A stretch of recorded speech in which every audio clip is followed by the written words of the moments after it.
Hello guys, in today's video I'm going to show you how to create QR codes for your products on Shopify. So first of all, you need an application which is called Shop Codes, I believe. Here it is. So let's just search for more of those. But basically this is how it looks like, so you can install it already. And you allow the access. Now you will be redirected to this page, so you can create a shop code. Now you can enter the title. So let's write down dog hoodie, for example. Now you're gonna select the product, add it.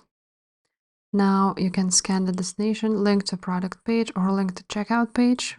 So let's maybe do this so people can buy it instantly. Now the variant, discount,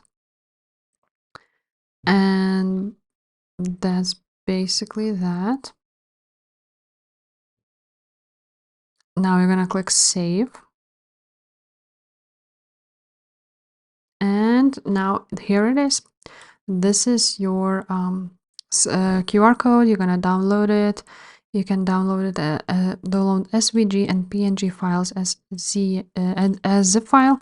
So basically, you will get two files to use for your product, and then you can upload it to your store or somewhere on the social media and so on.